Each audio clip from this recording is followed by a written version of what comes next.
श्रीमद् भागवत संदर्भ के प्रथम श्री तत्व संदर्भ की जय। हम लोग कल भागवत संदर्भ बोला, वो भागवत संदर्भ के भीतर पहला है तत्व संदर्भ। तो भागवत संदर्भ नहीं था जो हम कल पढ़ रहे थे, वह है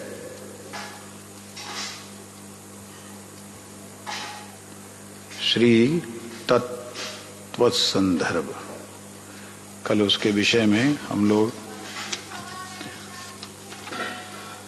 श्रवण कर रहे थे।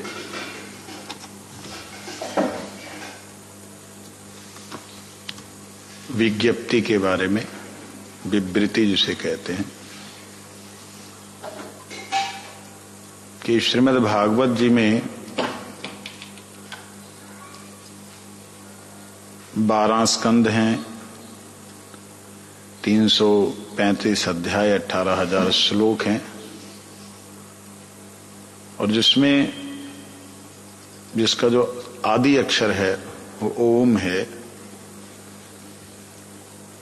प्रणव का जो अर्थ है वो गायत्री है। अ उ म ये जो है ये गायत्री है। इसका अर्थ कैसे है वो उसमें बतलाया गया है। और गायत्री का भाष्य, गायत्री की जो विस्तार है वही श्रीमद् भागवत है। जो ब्रह्म सूत्र हैं उनका भी अर्थ इसी प्रकार से किया गया है। ये हमने कल श्रवण किया था।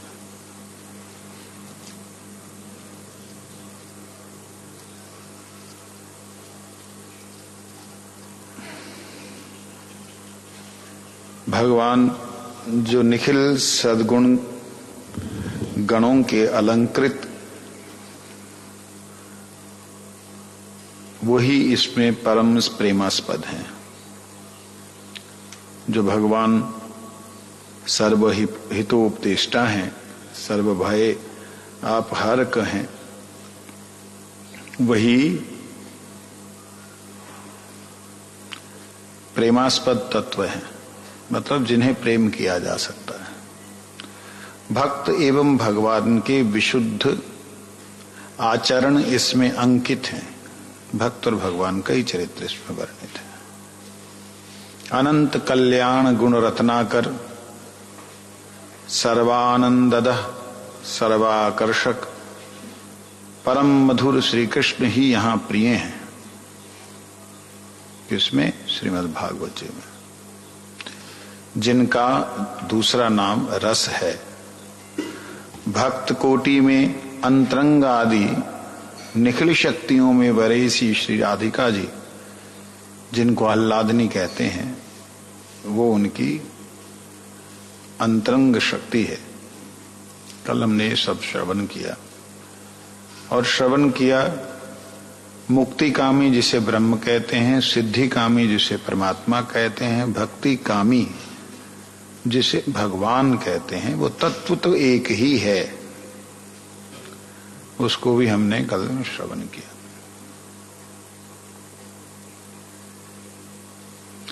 वो एक ही तत्व सभी अवस्थाओं में पूर्ण है। ऐसा नहीं है कि ब्रह्म में अपूर्ण है, ऐसा नहीं है। ये कई बार हमारे वैष्णव लोग व्याख्या करते हैं कि ब्रह्म जो है वो भगवान का केवल मात्र प्रकाश है, परमात्मा भगवान का सूक्ष्म स्वरूप है, भगवान पूर्ण रूप है, ऐसा कहते हैं। परंतु वास्तविकता में देखा जाए तो ये तीनों तत्व अपने आप में परिपूर्ण हैं। अपूर्ण इनमें से कुछ भी नहीं। क्योंकि पूर्णमदः पूर्णमिदं पूर्णात् पूर्णमुदच्यते पूर्णस्य पूर्णमादाय पूर्णमेवावशिष्यते। पूर्ण से पूर्ण ही होता है। ब्रह्म कभी अपूर्ण नहीं हो सकता। अब मैं इसका उल्टा अगर दिखाऊं तो आप हैरान हो जाएंगे कि ब्रह्म परमात्मा और भगवान से बड़ा है। क्योंकि ब्रह्म मतलब आलोक, प्रकाश। सूर्य का आलोक इतना ज्यादा है, उसका प्रकाश इतना ज्यादा कि सूर्य उसके सामने छोटा है। तो सूर्य के आलोक में सूर्य है ऐसा लगता है, तो इस ठीक भी बात है। लेकिन सूर्य में सूर्य का आलोक है, ये बात भी ठीक है। तो इसलिए यहां पूर्ण शब्द प्रयोग किया गया कि ये पूर्ण है अपने आप में। अगर ब्रह्म की उपासना कोई निष्कपटता से इस भाव से करता है कि ब्रह्म ही सब कारणों के कारण है, वही सब कुछ है, तो उसे भगवान की कृपा से भगवान के भीतर का रास्ता, अर्थात उन अनंत प्रकाश पुंज के भीतर भगवत धाम का जो दर्शन होता है। उदाहरण इसमें बहुत सारे हैं। सनक सनातन सनत कुमार इत्यादि महर्षिगण जो हैं, जो मुनि बालक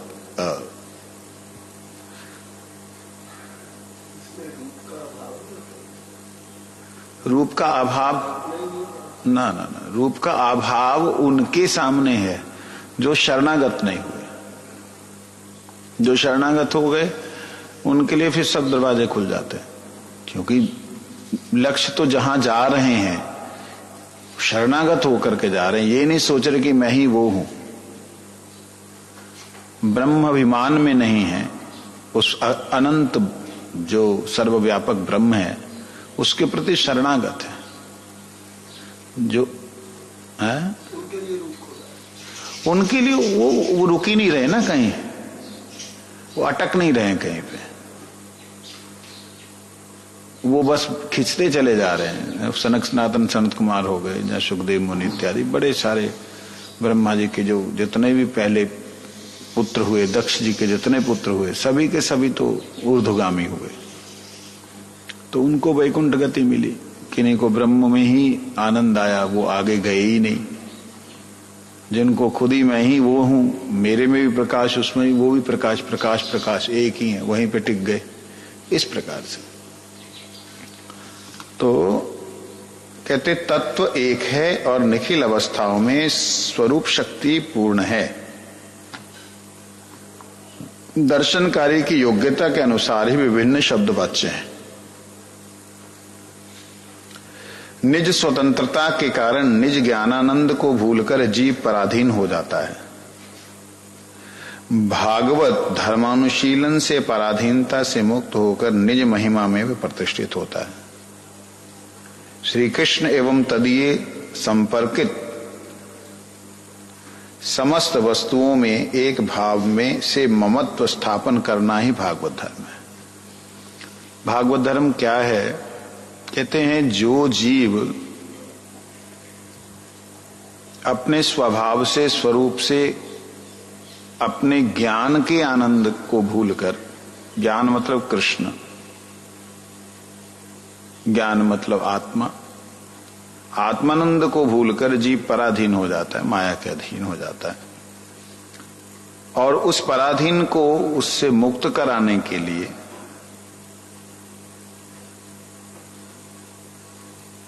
उसको उसकी अवस्था में प्रतिष्ठित करने के लिए ही ये भागवत है।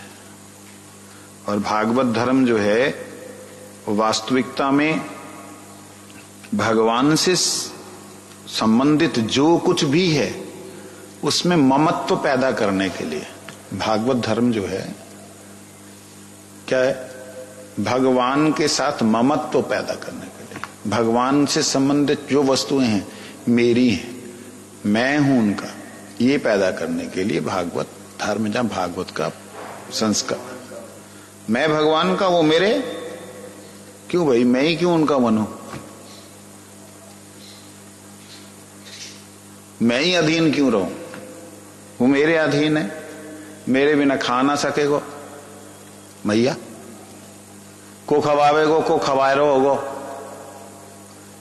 बाबा कह रहे लाल तू सही बोल रही है, मां को खिलावेगो ऐसे, लाला खाए ले पीछे पीछे को दौड़ेगो, भूखो रहेगो होएगो।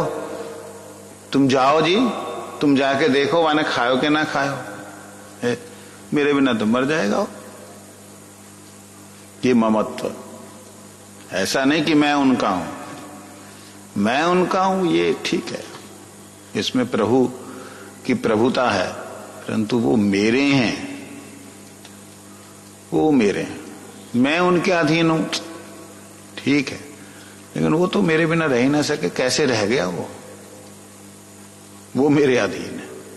इस प्रकार से ममत्व कहने का मतलब आनुकूल्यन कृष्ण अनुशीलनम भक्ति उत्तमा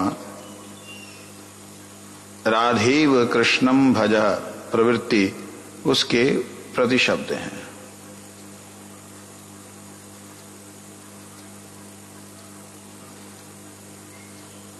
कहते हैं भगवान के अनुकूल अनुशीलन करना ही उत्तम भक्ति है।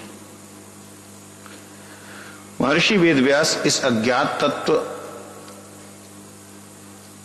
संबलित संहिता का अध्ययन निज पुत्र निवृत्ति निरत मुनि शुकदेव को कराकर जनसेवा में नियुक्त किए थे। महर्षि व्यास जी ने इस अज्ञात तत्व को, कौन सा अज्ञात तत्व? ममत्व वाला तत्व, यह अज्ञात था। बाकी सब कुछ प्रकाशित हो चुका था कि अनंत ब्रह्मांड, अनंत वैभव, उसके बारे में बहुत से महापुरुषों ने प्रकाशित कर दिया था, परंतु वो इतने श्रेष्ठ, इतने कारणों के कारण होने के बावजूद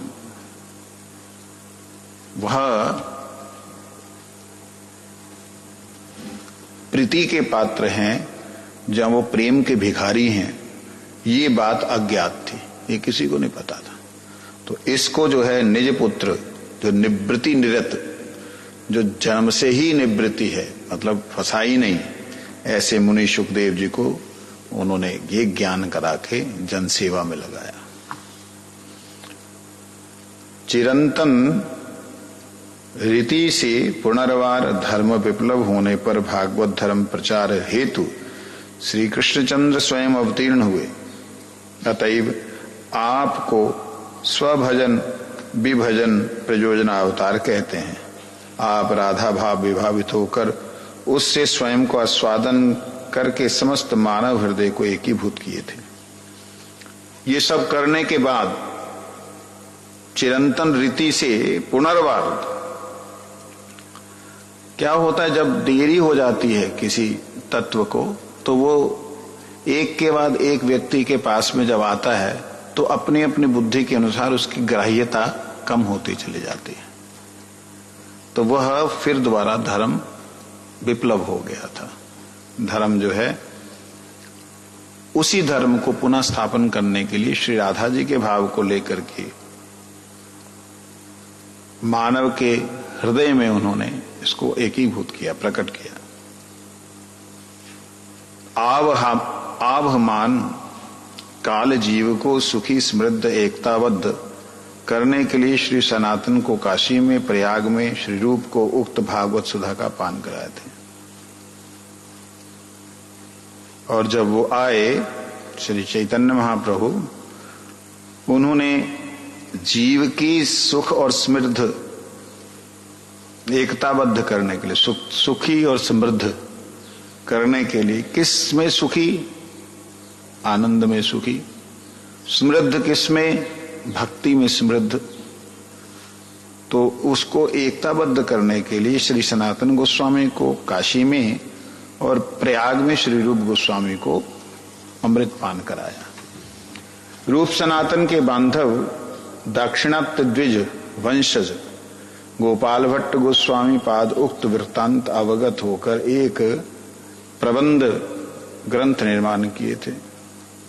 कहते हैं रूप सनातन गोस्वामी के बांधव हैं, बंधु हैं, रिश्तेदार हैं गोपाल भट्ट गोस्वामी।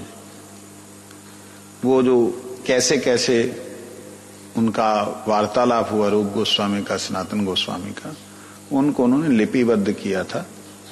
को अपि तद्बांधवो भट्टो दक्षिण द्विज वंशज विविच्य व्याखिल ग्रंथम लिखितात वृद्ध वैष्णवे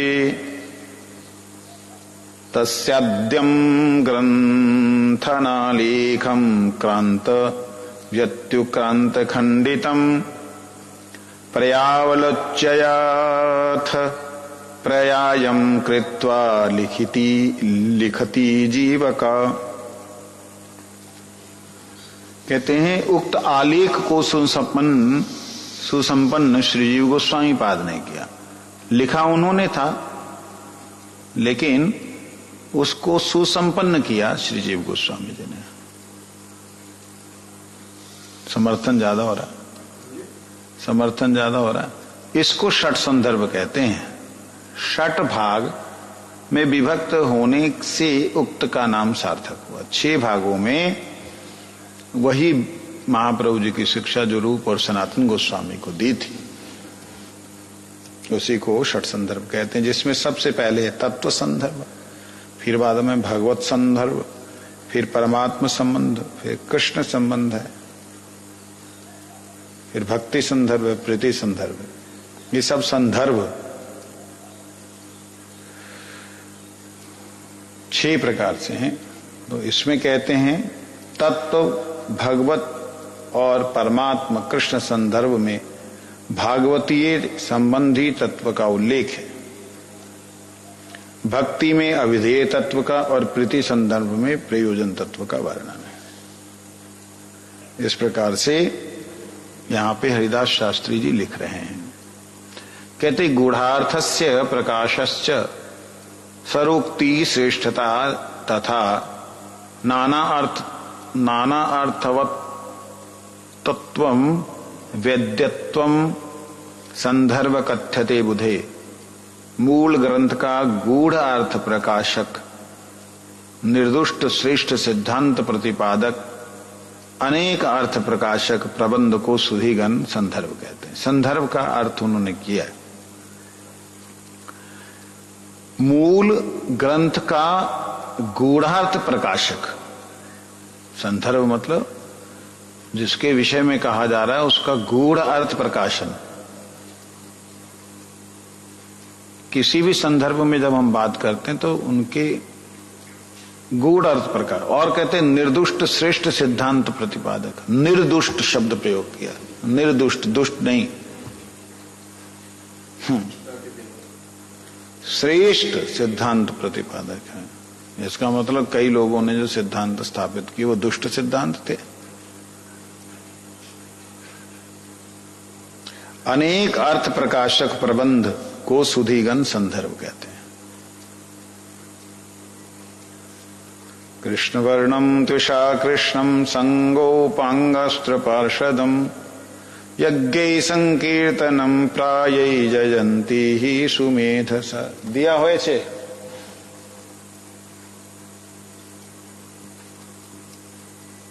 अतः कृष्णं बहिर्गौरम दर्शितांग दिवैभवम कलो संकीर्तनाद्यस्मः कृष्ण चैतन्य आश्रितः।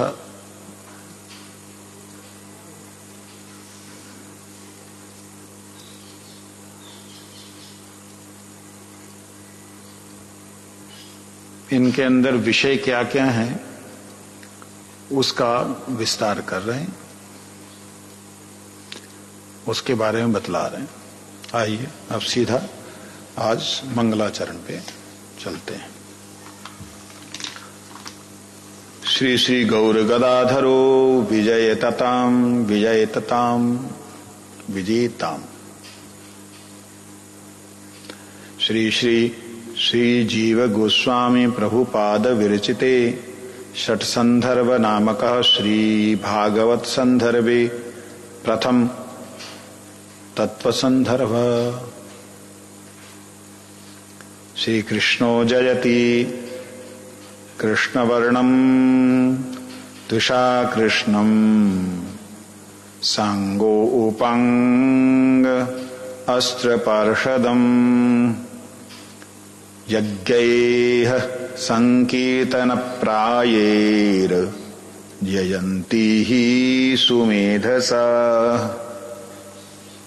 तत्व संदर्भ टीका। श्री जीव गोस्वामी प्रभुपाद विरचिता सर्व संवादिनी श्री कृष्ण चैतन्य चंद्राय नमः। श्री कृष्ण नमतः नाम सर्व संवादिनी मया श्री भागवत संदर्भस्यानु व्याख्या विरच्यते।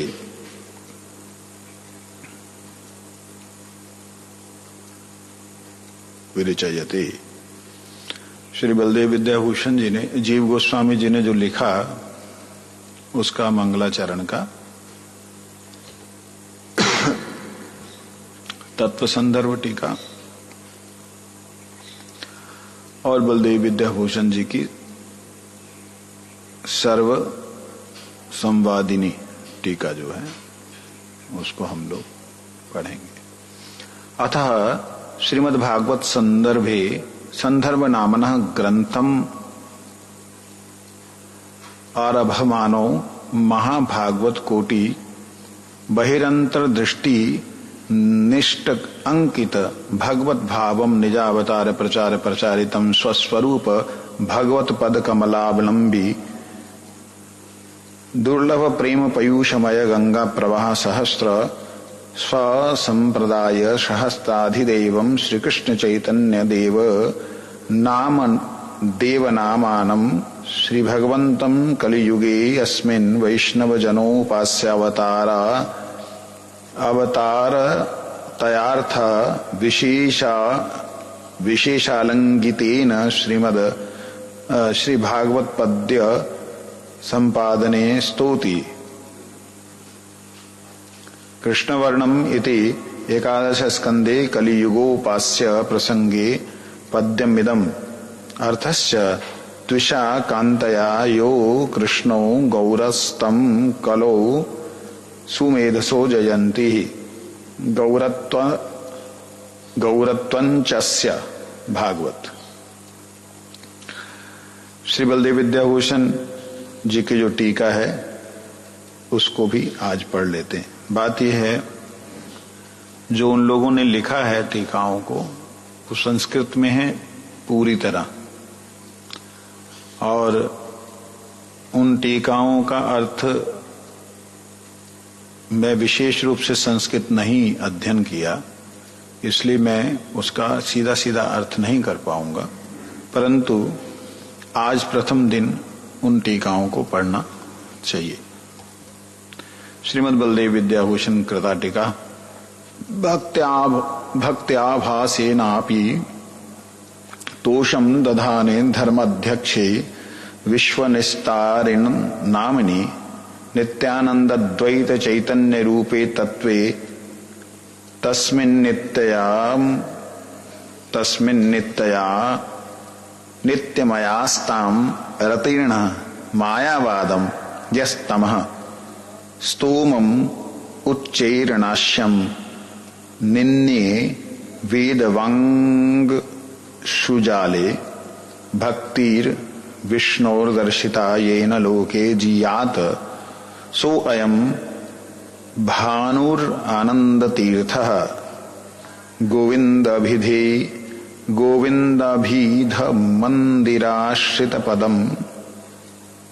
अच्छा, गोविंद अभिध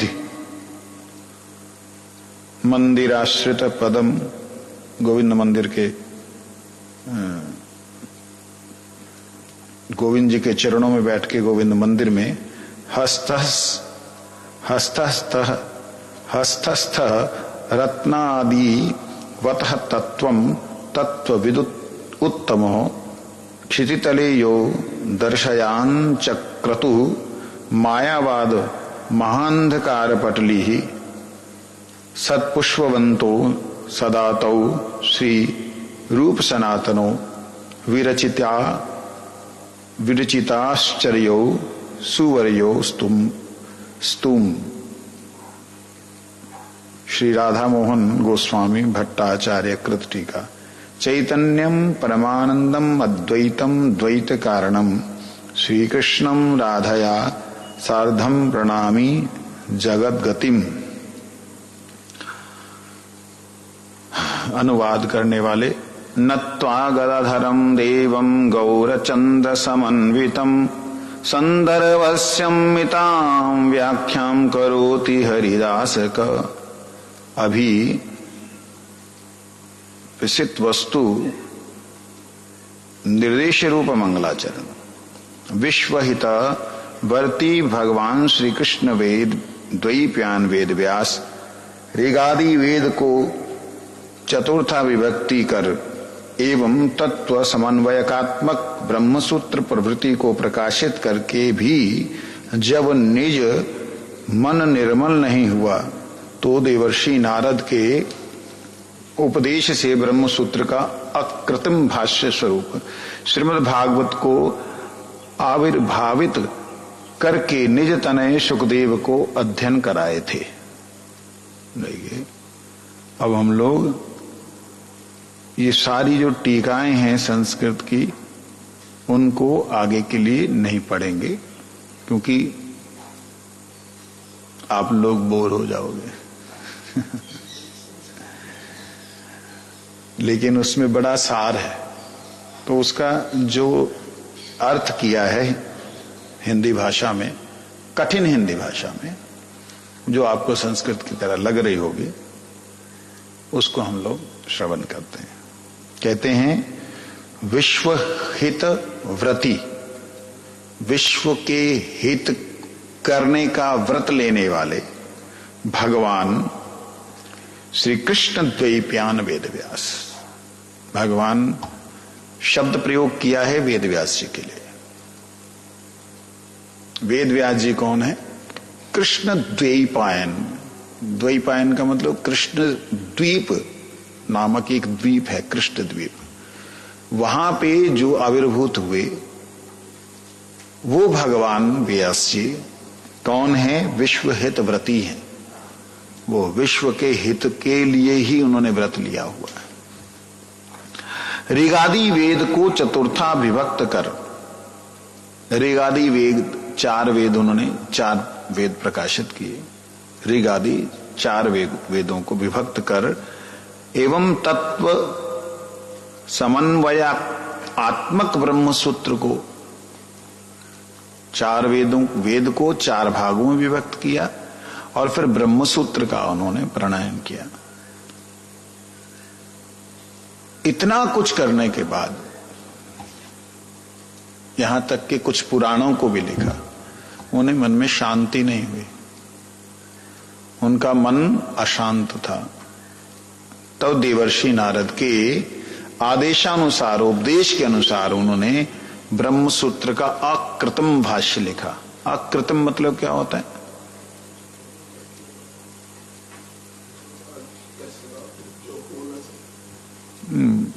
अकृत्रिम मतलब उसमें कोई मिलावट नहीं है, एकदम एज इट इज उसका भाष्य जैसा होना चाहिए। कृत्रिम नहीं है, उसमें कुछ मिलावटी या बनावटी नहीं है, जबरदस्ती नहीं बनाया गया। ऐसे करके श्रीमद् भागवत को भाष्य के रूप में उन्होंने प्रणयन किया। अब बात आती है भागवत जी में कहां है ब्रह्मसूत्र, तो उसको भी जीव गोस्वामी पाद ने इन तत्व संदर्भों में उठाया है। एक एक श्लोक को उठा करके बलदेव विद्याभूषण जी ने दिखलाया है कि ये सूत्र है और ये सूत्र का ये भाष्य है, यहां पे ये अर्थ है।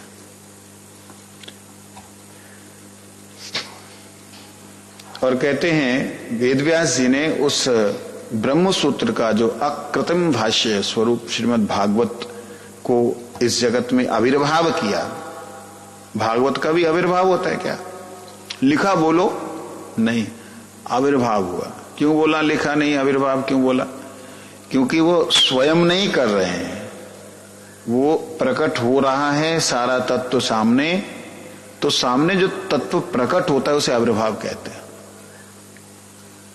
तो वह भागवत आविर्भाव हुए हैं और उस भागवत के आविर्भाव के बाद में अपने पुत्र को शुकदेव को उन्होंने अध्ययन कराया।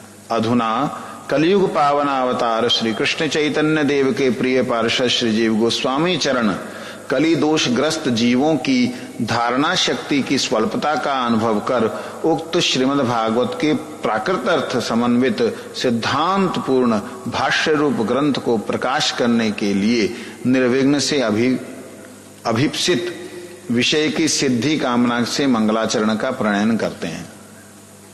देखिए, कहते हैं वेद व्यास जी ने नारद जी के उद्देश्य से भागवत जी को प्रकट किया और सुखदेव जी को अध्ययन कराया। उसके बाद श्री चैतन्य महाप्रभु के जो निज पार्षद हैं जीव गोस्वामी जी ने, उन्होंने कली दोष ग्रस्त जीव जो हैं उनकी धारणा शक्ति, धारण करने की शक्ति स्वल्प हो गई। पहले बहुत कुछ हमें याद रहता है, फलाना मोबाइल नंबर, फलाने का एड्रेस, फलाना सब कुछ याद रहता था। अभी बिल्कुल शून्य हो गया है। सारे के सारे जो है एकदम तुरीय अवस्था में पहुंच गए सारे जीव। जितने मोबाइल यूज करने वाले हम लोग हैं, हम सब तुरीय अवस्था में पहुंच गए। तुरीय अवस्था मतलब सिद्ध महापुरुषों की अवस्था, जिन्हें इस संसार का कुछ ज्ञान नहीं होता। इतनी छोटी छोटी रील्स देखते हैं कि उससे पता ही नहीं लगता कि किसने क्या बोला था। और सारे उपदेश भी आजकल ऐसे ही आ गए हैं। व्यूअर बढ़ गए हैं, लेकिन किसी के अंदर में वो धारणा शक्ति जो है स्वल्प होने के नाते धारण नहीं कर पा रहे। कहते हैं इसीलिए जीव गोस्वामी जी ने देखा कि ये सब की शक्ति धारण करने की कम हो गई है, याद करने वाली शक्ति खत्म हो गई है, तो उसी को उन्होंने सिद्धांत पूर्ण भाष्य को इस ग्रंथ के रूप में, जो अभिप्सित, जो हमारी लक्ष्य है, क्या है कृष्ण प्रेम, उसकी सिद्धि के लिए अब वो शुरू कर रहे हैं ग्रंथ को, जिसके कारण उन्होंने मंगलाचरण लिखा, जिसके अभ्यंतर में कृष्ण वर्ण है एवं अंग नित्यानंद व श्रीमद अद्वैत दो अंग हैं। उपांग श्रीवास पंडित प्रवृत्ति, ये दो, और अस्त्र क्या है अविद्यानाशक श्री हरिनाम। पार्षद क्या है गदाधर गोविंद। प्रवृत्ति के सहित जो सदा सर्वदा बलियान है, सुमेधा व्यक्तिगण श्रीहरि संकीर्तन प्रधान यज्ञ के द्वारा उनकी अर्चना करते हैं। ध्यान दीजिए, यहां पे हमने जो श्रवण किया था आप सब बोलेंगे। कृष्ण वर्णम त्विषा कृष्णम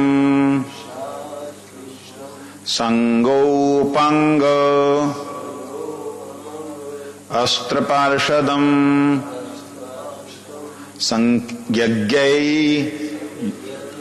यज्ञै संकीर्तन प्रायैर जयंती ही सुमेधसा। कहते हैं कृष्ण वर्ण,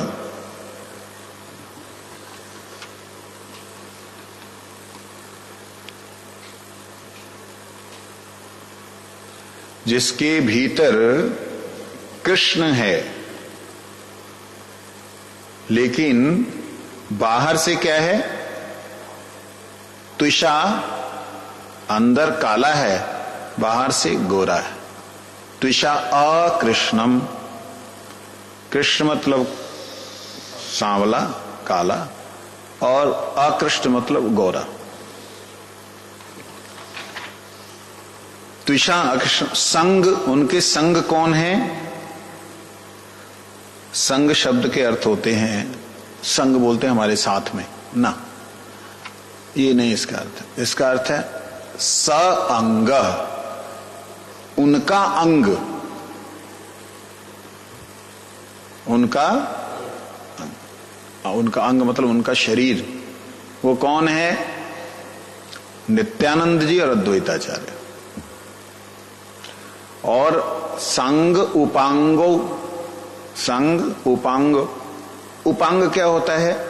जो ऊपर से धारण किया जाता है। जैसे ये वस्त्र हैं, ये उपांग हैं, ये मेरे अंग से जुड़ गए हैं। अलंकार उपांग है, चश्मा उपांग है, कुंडल उपांग है, कंठी उपांग है। जिसके द्वारा अलंकृत होता है उसे उपांग कहा जाता है। वो कौन है? श्रीवास पंडित इत्यादि जो भक्त लोग हैं वो भगवान के उपांग हैं। मतलब भगवान का सौंदर्य कैसे है? भक्तों से है। भगवान किससे अलंकृत हैं? भक्तों से। तो मतलब कुंडल जो है भगवान के ऊपर चढ़ के बैठा, मुकुट भगवान के ऊपर चढ़ के बैठा, भक्त है वो। हाँ, ये सब भक्त हैं। भगवान अस्त्र भी रखते हैं, क्या उनको डर है? डर है। किसको डर है? जो उनके जीव हैं उनको डर है। तो उनको अपना ही नाम दे दिया, मेरा नाम रख, यही अस्त्र है। तो अस्त्र क्या हुआ? श्री हरि नाम। पार्षद कौन है? यहां पार्षद गदाधर जी को बोला है, और गोविंद घोष इत्यादि वो पार्षद है, जो हमेशा इन सबके साथ में रहते हुए बलवान है। वो जो श्री हरि हैं, वो कलयुग में हरि संकीर्तन के द्वारा ही प्रपूजित होंगे। संकीर्तन के द्वारा ही, संकीर्तन यज्ञ में ये जो गौर सुंदर हैं, इन पंच तत्वों के द्वारा, इन पंच रूपों के द्वारा पूजित होंगे। ऐसा सारार्थ कहते हैं, ग्रंथारंभ में ही मंगलाचरण करना शिष्टाचार सम्मत है। मंगलाचरण में ग्रंथ प्रतिपाद्य अविष्ट वस्तु का निर्दिष्ट होना आवश्यक है। साधारणतः कोई भी ग्रंथ अगर लिखा जाता है, शुरुआत में उसमें क्या बोला जा रहा है, किसके लिए बोला जा रहा है, वो सारी बातों को क्लियर कर देना चाहिए, बतला देना चाहिए। तो यहां अभिष्ट वस्तु का निर्देश होना आवश्यक होता है। ये ग्रंथ जो है, जैसे अभी कोई ग्रंथ लिखा जाता तो उससे पहले उसकी परिकल्पना लिखी जाती है कि मैं इसलिए लिख रहा हूं, इसमें ये चीज है। तो अभिष्ट वस्तु का पहले ही प्रतिपादन हो जाना चाहिए। ग्रंथ समाप्ति हेतु कोई विघ्न उपस्थित ना हो, यही मंगलाचरण का उद्देश्य होता है। मंगलाचरण जो किया जाता है इसलिए किया जाता है जिससे कि ग्रंथ निर्विघ्न से सुसंपन्न हो जाए। उक्त मंगलाचरण श्लोक भागवतीय है। हाँ, इस ग्रंथ में तज्जन्य विघ्न विनाशक दलन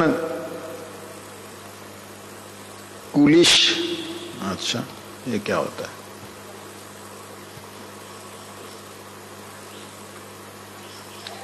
इस ग्रंथ में तज्जन्य विघ्न विनायक दलन कुलिश,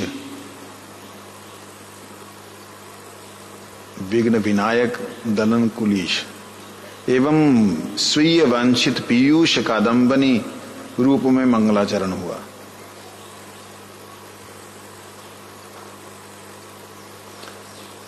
कोई विघ्न ना आए, इसलिए जो विघ्न के विनायक हैं, विघ्न विनायक दलन कुलिश,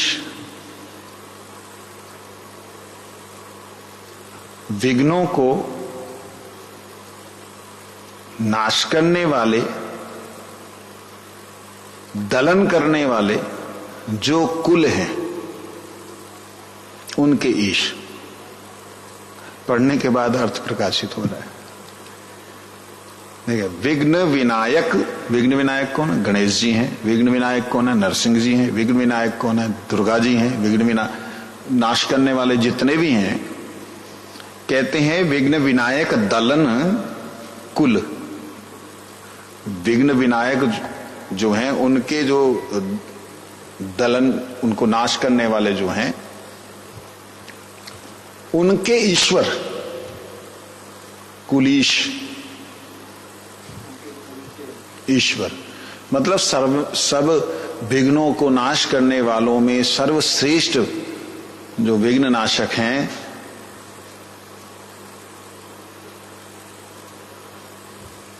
एवं स्वीय वांछित पीयूष कादंबनी रूप में मंगलाचरण। ये मतलब इसलिए दो कारणों से मंगलाचरण प्रकाशित किया। कहने का अर्थ है, एक है विघ्न विनायक दलन कुलीश, कि कोई विघ्न ना आए, इसलिए मंगलाचरण हुआ, क्योंकि उसमें अस्त्र आया शब्द। अस्त्र का मतलब ही है कि भाई युद्ध, क्या युद्ध, विघ्नों का साथ में जो है, तो इसलिए वहां पे विघ्न विनायक शब्द आ गया। और स्ववांछित पीयूष कादंबनी, और स्ववांछित पीयूष क्या है, वो जो संकीर्तन को करना, उनके साथ नृत्य करना, महाप्रभु का वो जो भाव है, वो पीयूष मतलब अमृत होता है। तो अमृत रूप मंगलाचरण, मंगलाचरण एक ही है परंतु उसमें दो भाव हैं, एक तो अमंगल नाशक, दूसरा मंगल, केवल अमंगल नाशक नहीं है, मंगल प्रदान करने वाला। उक्त मंगलाचरण श्लोक भागवतीय है, ये भागवत का श्लोक है, जो ऊपर वाला श्लोक बोला है भागवत का है। भागवत के एकादश स्कंद के 5 अध्याय के 27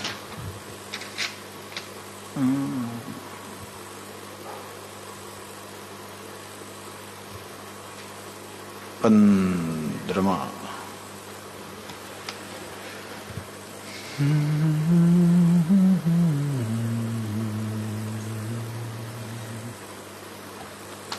अच्छा, आगे कहते हैं, युग युग में भगवान जीव के उपास्य होते हैं एवं किस युग में उनका वर्ण किस प्रकार का होता है, आकृति किस प्रकार की होती है, पूजन विधि किस प्रकार की होती है। निमिराज के द्वारा उस प्रकार जिज्ञासित होकर करभाजन योगेंद्र कलयुग के उपास्य निर्णय प्रसंग में उक्त श्लोक कह रहे थे। ये जो श्लोक है भागवत में, कृष्ण वर्णम त्विषा कृष्णम, ये कहां पे बोला, निमिराज। निमिराज का कौन है, ये जनक जी हैं। कौन से जनक जी हैं ये, विदेहराज जनक नहीं है, ये निमिराज जनक है। अर्थात जनक जी के कुल में जो आए उनका नाम जनक ही हुआ, जितने भी आए सबका नाम जनक। जैसे हमारे कुलों का आता है, कोई कश्यप है, गोत्र जिसे कहते हैं, तो उस प्रकार जनक बहुत सारे हुए। निमिराज जो जनक थे, उन्होंने प्रश्न किया, उस प्रश्न के जवाब में करभाजन जो ऋषि थे, योगेंद्र थे, उन करभाजन योगेंद्र ने कलयुग के प्रसंग में इस बात को बोला कि कलयुग में किस प्रकार से पूजन होगा, जहां पूजन करना सिद्ध होगा, पूजन करने से किस प्रकार से, किसका पूजन करने से, किस प्रकार से करने से व्यक्ति को शांति और परम शांति आनंद मिलेगा, ये बात को उन्होंने बोला। कहते इसमें कलयुग पावनावतार श्री कृष्ण चैतन्य महाप्रभु का वर्णन है। प्रसंगवश श्री गौरांग अवतार का कुछ तत्व कहते हैं। अब आ ही गया जब महाप्रभु की बात, तो कहते थोड़ा उनके बारे में बोल लेते हैं। श्री गौरांग अवतार कृष्ण का ही प्रकाश विशेष है। महाप्रभु का अवतार जो है कृष्ण का ही प्रकाश विशेष है। विशंभर श्री कृष्ण चैतन्य, श्री गौरांग चैतन्य, महाप्रभु प्रवृत्ति नामों से आप कहे जाते हैं। जिस श्वेत वराह कल्प के अष्टविंश चतुर्युगीय द्वापर के अंत में श्री कृष्ण अवतीर्ण हुए थे, उसी द्वापरांत संलग्न कलयुग में श्री गौरांग अवतीर्ण हुए हैं।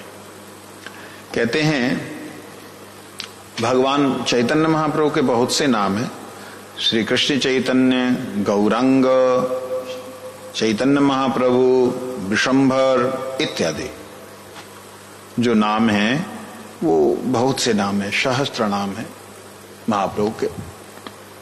कहते हैं वो इस श्वेत वराह कल्प में अलग अलग कल्प हैं, एक एक कल्प में प्रलय होती है।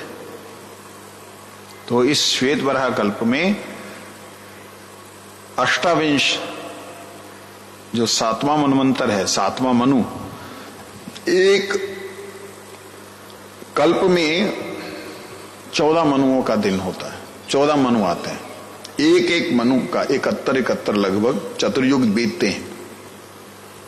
ये 7वां मनु है। इस मनु का नाम है वैवस्वत मनु। इस मनु की 28वीं चतुर्युगी में भगवान श्री कृष्ण आते हैं। कहने का अभिप्राय कि ब्रह्मा जी की दिन का समय है, ब्रह्मा जी की दोपहर के 12 बजे है, जिसमें 1000 बार सतयुग, 1000 बार द्वापर युग, 1000 बार त्रेता युग, मान 40,32,000, हाँ 40,32,000 ना 43,20,000, 43,20,000 साल बीतने पे एक चतुर्युग होता है। कितने बीतने पे? 20,000। 43,20,000 बीतने पे एक चतुर्युग होता है। हाँ, साल वर्ष 43,20,000 वर्ष बीतने पे एक चतुर्युग होता है। ऐसे 1000 चतुर्युगों में ब्रह्मा जी को एक बार अनंत वैकुंठ नायक परमात्मा परमेश्वर आदि अनादि गोविंद के दर्शन होते हैं एक बार। हम कहां पे हैं? हम कर लेंगे मेरे प्यारे।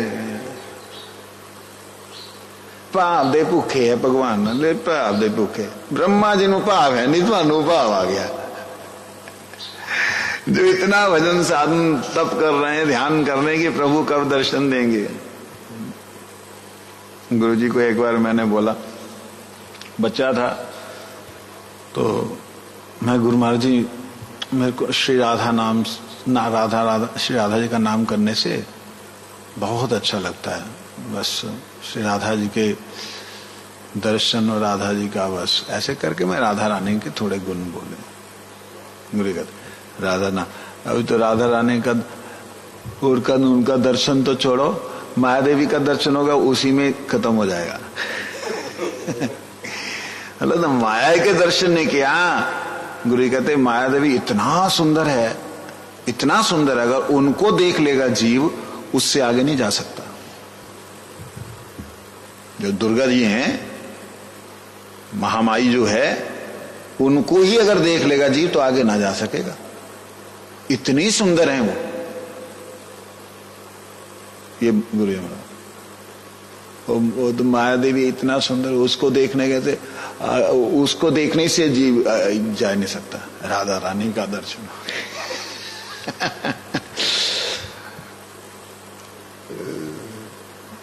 मैंने कहा, हाथ जोड़ दिए, मैं चुप हो गया, मैं क्या बोलूं। कहते राधा रानी का कृपा से राधा रानी का दर्शन होता है। वो तो ऐसा होगा नहीं, हम चाहेगा देख लेगा, ऐसा नहीं होता। ठीक है, ये बात। तो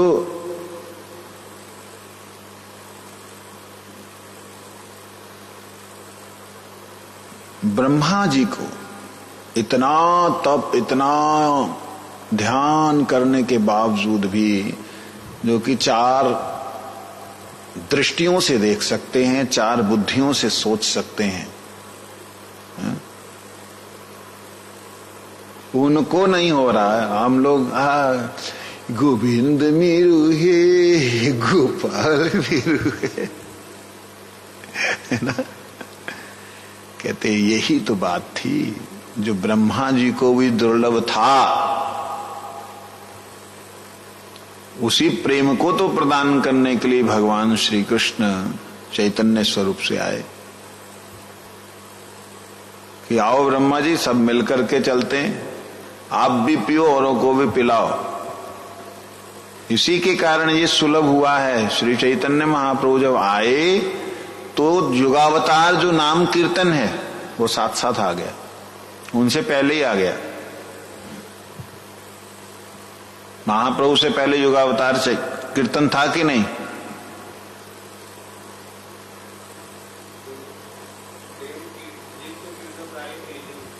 कीर्तन था, लेकिन प्रेम प्रयोजन नहीं था। क्योंकि साउथ इंडिया में जहां कालिदास का, जहाँ जयदेव का जो है सारे कीर्तन थे, समझे नहीं। और चैतन्य महाप्रभु उनके कीर्तनों को सुन सुन के पागलों की तरह भागते, इधर छूटते उधर दौड़ते। कीर्तन थे, संकीर्तन करने का अभ्यास नहीं था। संकीर्तन चैतन्य महाप्रभु ने शुरू करवाया, सब मिलके करो। और उसके बाद में संकीर्तन के साथ साथ संकीर्तन का परम ध्येय, परम लक्ष्य क्या है? वो कृष्ण प्रेम है, ये प्रदान किया, ये चीज। तो इसलिए यहां पे जो कह रहे हैं, ब्रह्मा जी को एक बार दर्शन होता है, और ब्रह्मा जी के एक दिन में एक बार का मतलब दोपहर के लगभग 12, तो हम बोलेंगे हमारे 12 ही बजते हैं। मध्यांतर में, मध्याह्न में, उनको मध्याह्न के भीतर श्री कृष्ण अवतार जब हुआ तो उसी के नेक्स्ट कलयुग पावन आता है चैतन्य महाप्रभु आए। कहते इस प्रकार नियम प्रतिकल्प में, प्रतिकल्प के अवतार में ही जानना होगा। ये जो नियम है कि बीच में आते हैं, कहते ऐसा ही मानना चाहिए कि ये प्रत्येक कल्प में होता है। मतलब ब्रह्मा जी को हर दिन में एक बार भगवान का दर्शन है, ऐसे ही मानना चाहिए, जानना होगा। श्री कृष्ण अवतार के सहित श्री गौरांग अवतार का नियत संबंध ही इस नियम का मूल कारण है। अर्थात श्री कृष्ण जिस प्रकार परिपूर्ण एवं स्वयं भगवान है, तन्निमित्त निखिल अवतार उनमें लीन होकर पालन आदि निज निज कार्य करते रहते हैं, उस प्रकार कृष्ण का प्रकाश श्री गौरांग में भी स्वयं भगवत्ता एवं परिपूर्णता है। कहते हैं जब श्री कृष्ण आते हैं उनके साथ क्या होता है? तन्निमित्त निखिल अवतार उनमें लीन होकर पालनादि निज निज कार्य करते हैं। ये पढ़ तो गए, अर्थ अगर देखेंगे तो क्या अर्थ है इसका? कहते हैं जब श्री कृष्ण चैतन्य महाप्रभु जब श्री कृष्ण आते हैं तो उनके साथ और जितने अवतार हैं सब उनमें प्रवेश होके आते हैं। क्यों आते हैं जी? उनको क्या हो गया? उनको क्या आने की जरूरत है? क्योंकि अन्य अवतार जो है वो श्री कृष्ण की तरह वेणु माधुरी उनके पास में नहीं है। वो अभिनय तो कर लेते हैं, क्योंकि 999 बार भगवान विष्णु कृष्ण बनते हैं और अलग अलग विष्णु, कभी शिव भी कृष्ण बन के आ जाते हैं। उप पुराण है ना, उनमें वर्णन है ऐसा। लेकिन वो जितने भी कृष्ण रूप धारण कर लें, अब देखो ना यहां भी रासलीला में क्या करते बच्चे लोग, कृष्ण बनते हैं ना। तो ऐसे भगवान कृष्ण की लीला में भगवान विष्णु के अन्य अवतार गण वो देख के मोहित होते हैं कि हम भी कृष्ण बन के रासलीला करें। वो भी आते हैं, कृष्ण बनते हैं, रासलीला करते हैं, लेकिन वो आनंद नहीं आता।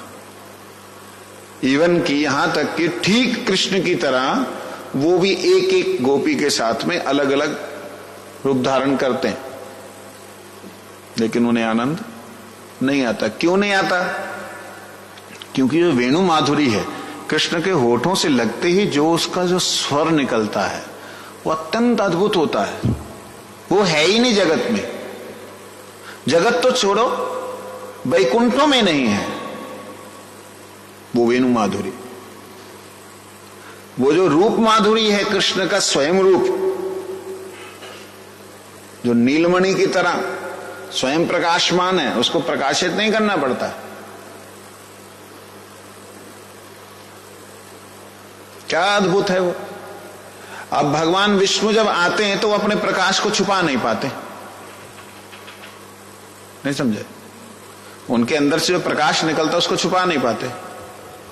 भगवान कृष्ण जब आते हैं, लाला कहां है तू? दीपक लेके ढूंढ रहे। और कृष्ण दिखाई ना दे जाए इसलिए दीपक को बुझा देते। भगवान विष्णु ये ना कर पाए क्योंकि स्वयं प्रकाशमान है। तो रूप माधुरी ऐसी है उनकी कि वो माया में आके माया की तरह लीला करते हैं। जो और नहीं कोई कर पाता। बात नहीं समझे? आग को ढका जा सकता है, ढका जा सकता है। भगवान विष्णु स्वयं के प्रकाश को ढक सकते हैं, ढकते भी हैं, लेकिन जैसे कोई विपरीत अवस्था देखते एकदम प्रकाशित हो जाते हैं। बात समझ आई? क्या समझे? भगवान विष्णु जब कृष्ण अवतार में आते हैं, आकर के मतलब 999 बार, एक बार भगवान आते हैं तो आकर के जैसे विपरीत परिस्थिति देखते, कोई असुर वगैरह देखते तो भगवान स्वयं रूप में आ जाते हैं, मतलब भगवान विष्णु के रूप में मारने को तैयार हो जाते हैं। लेकिन कृष्ण छोटा सा ही है, अभी लल्लू सा, 6 दिन का, हाथ पैर भी नहीं ढंग से चल रहे बेचारे गए। पूतना ने दूध पिलायो, ये पीतो ही मार दी उनने, ना बड़े भाई। तो ये लीला माधुरी, रूप माधुरी, ये अन्य अवतारगण ऐसे प्रतिपादित नहीं कर पाते। जितनी भी नकल कर ले, जितनी भी मिमिक्री कर ले, जो आपके संसार के बहुत अच्छे कलाकार हैं उनकी नकल करने वाले बहुत पैदा हो सकते हैं, लेकिन वो चीज नहीं आ सकती। आ भी जाए तब भी भगवान की तो। इसीलिए यहां पे शब्द दिया है, क्या दिया है इन्होंने? कृष्ण अवतार के सहित। हाँ, कृष्ण जिस प्रकार परिपूर्ण एवं स्वयं भगवान है, तन निमित्त निखिल अवतार उनमें लीन होकर, सारे अवतार उनमें लीन होकर निज निज कार्य करते रहते हैं। समझ आई? अभी तो समझाया घंटा भर।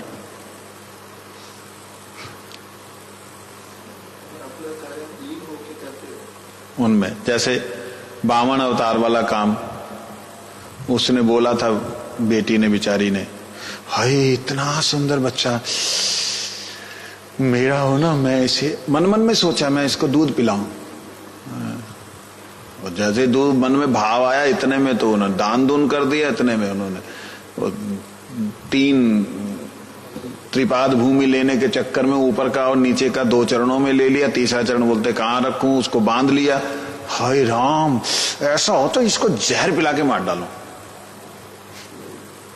कहां दूध पिलाने की सोची, कहां जहर पिलाने की सोच ली। अब ये काम किसका है, किसके लिए बोला? बलि महाराज के लिए बोला। तो बलि अवतार भगवान बामन भगवान के लिए बोला। तो बामन अवतार भगवान कृष्ण के भीतर प्रवेश है। अब जब यहां पे पूतना दिखाई दी तो पूतना को वही बालक दिखाई दिया। कौन सा? बामन। और बामन वाले ने लीला कर दी। करैया तो वैसे को वैसे ही रहेगा। इस प्रकार से कहने का अभिप्राय।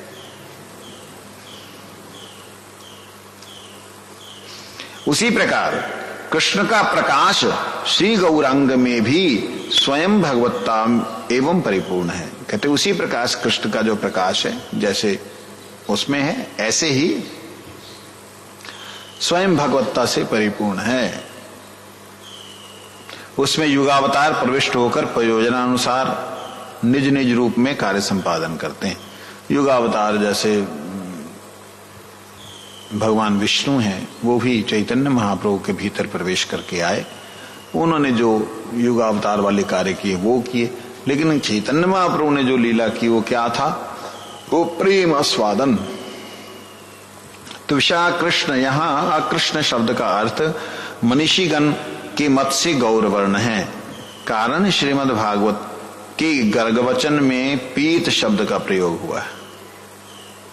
आसन वर्णस्त्रयो हयस्य गृह्णन्तो अनुयुगम तनुम शुक्ल रक्त तथा पीत इदानीं कृष्णा ताम गता। यहां पे ये वर्ण शब्द का अर्थ कहते हैं गर्गाचार्य जी के वचन में क्या आ रहा है? भागवत के 10वें स्कंद के 8वें अध्याय के 13वें श्लोक में आसन वर्णस्त्रयो, यहां वर्ण शब्द का मतलब रंग से है। रंग, वर्ण का मतलब क ख ग घ नहीं, वर्णमाला वो नहीं। वर्ण का मतलब रंग, क्योंकि यहां रंग के साथ साथ शुक्ल, रक्त तथा पीत, इदानी कृष्ण, 4 रंगों का वर्णन किया। तो पीत वर्ण के बारे में जब बोला तो उसी को उठा करके गौड़ीय वैष्णवों ने यहां निमिराज के सामने जो करभाजन ऋषि कह रहे हैं उस वर्ण को उस वर्ण से जोड़ा कि उन्होंने गौर वर्ण बोला मतलब पीत वर्ण, ऐसे करके उन्होंने जोड़ा।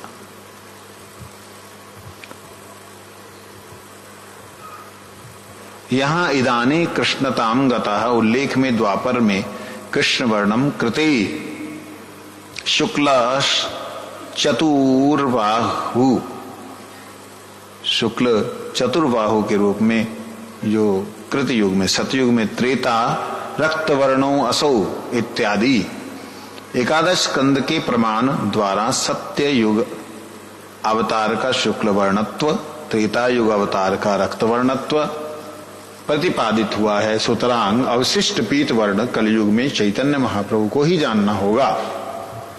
विष्णु सहस्त्र नाम में भी पीत वर्ण रूप में श्री गौरंग अवतार सूचित हैं। सुवर्ण वर्णो हेमंगदो वरंगश्चंदनांगदी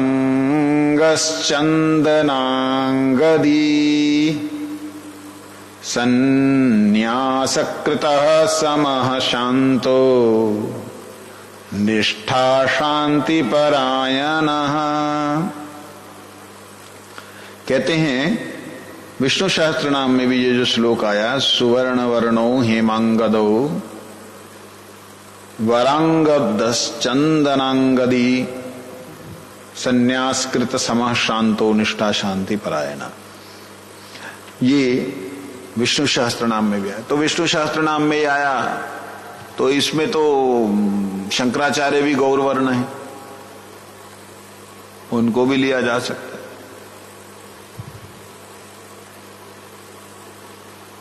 उन्होंने भी सन्यास लिया, रामानुजाचार्य ने भी सन्यास लिया, सन्यास तो कईयों ने लिया। हम इसको चैतन्य महाप्रभु से क्यों जोड़ रहे हैं? क्यों जी? वल्लभाचार्य भी सन्यास लिया ना, बाद में लिया सन्यास, वल्लभाचार्य ने सन्यास तो लिया, चैतन्य महाप्रभु ने विवाह के बाद लिया, इन्होंने विवाह के बाद लिया। तो हम चैतन्य महाप्रभु से जोड़ रहे हैं, वो लोग उनसे जोड़ सकते हैं, हाँ जोड़ लो। लेकिन जो संकीर्तन यज्ञ का जो शुरुआत है, जिसके कारण से संकीर्तन यज्ञ प्राय जजंती सुमेधसा, ये शब्द जो है सबके साथ प्रयोग नहीं होता, इसलिए इसको चैतन्य महाप्रभु से ही जोड़ा जाएगा। यदा पश्यति रुक्म वर्णम, गर्ग वचन में आसन क्रिया से अतीत काल का निर्देश हुआ है। कहते हैं श्री चैतन्य महाप्रभु के बारे में जो प्रथम श्लोक बोला गया है उसकी व्याख्या के अंतर्गत कह रहे हैं कि ये क्यों हम जो है चैतन्य महाप्रभु के साथ इसे ले रहे हैं। ये जबरदस्ती नहीं ले रहे हैं, लक्षणावृत्ति के द्वारा लिया जा रहा है। जब बोला है उसी भागवत में अन्य जगहों पे उसका विस्तार भी किया है, तो अन्य अन्य ग्रंथों से लेकर के पता लगता है कि ये कृष्ण चैतन्य महाप्रभु के लिए ही कहा गया है। सत्य त्रेतागत श्वेत रक्त की क्रिया अतीत हो सकती है, किंतु कलयुग के संबंध में उनका प्रयोग कैसे संभव होगा? उत्तर में कहते हैं पूर्व कल्पगत कली में उक्त श्री गौरांग अवतार हुए थे, उस अवतार को लक्ष्य करके ही पीत का अतीतत्व निर्देश हुआ है। विरुद्ध धर्म समवाये भूयसाम सयात सद्धर्मकत्वम। और बताया नहीं, 7:30 बज गए, बोला तो करोगे, घड़ी रख दिया कर कल से। वंशा कृपा नाम पावन वैष्णव न इतना कितना चलूगा प्रभु जी, घड़ी रख दो, ऐसे तो चलेगा नहीं, काम गड़बड़ हो जाएगा। वंशाकल्पतरुष कृपा पतितानां वैष्णवभ्यो तत्व संदर्भ की जय। हरे राय नमः, कृष्णाय यादवाय नमः।